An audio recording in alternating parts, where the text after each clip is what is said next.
Hey guys, how's it going? I want to quickly discuss about the nerves within our body, and you think like it's a very complicated field, but did you know that you can bring all the nerves under a very simple scheme? The cranial nerve and the spinal nerve. Cranial nerves are called that way because they are connected directly to the brain, and then spinal nerves are called that way because these nerves are connected through the spinal cord to the brain. And there are about 31 pairs of spinal nerves and then 12 pairs of cranial nerves.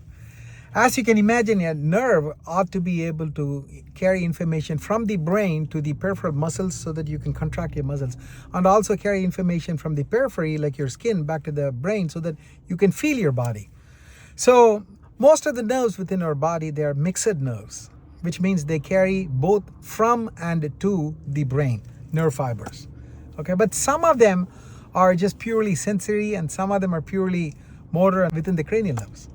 In fact, to go over that, let's quickly list all the cranial nerves. Okay, the first cranial nerve is called as olfactory nerve, second optic nerve, third oculomotor, fourth trochlear, fifth trigeminal, sixth abducent, seventh facial, eighth vestibulocochlear, ninth glossopharyngeal, 10th vagus, 11th spinal accessory, and then 12th hypoglossal. Okay, so of these 12 nerves, nerve number 1, 2, and 8, these three carry your smell information, and then vision information, and then hearing to the brain. So those are purely sensory. And then nerves number 3, 4, and 6, they allow you to control your eye muscles. So those are purely motor. And then nerves 11 and 12, they control your shoulder and then your tongue muscles so that you can speak and shrug your shoulders. So those are just purely motor. Okay, and then the mixed cranial nerves are your trigeminal nerve, facial nerve, and glossopharyngeal and vagus.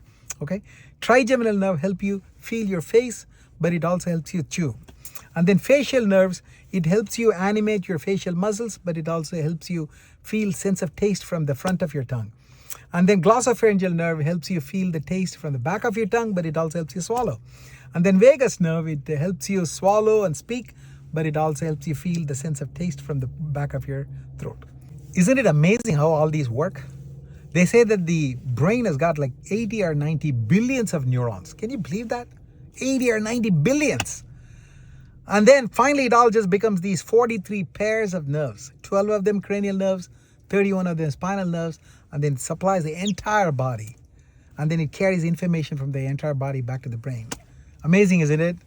I'll talk to you later in my next post. Goodbye.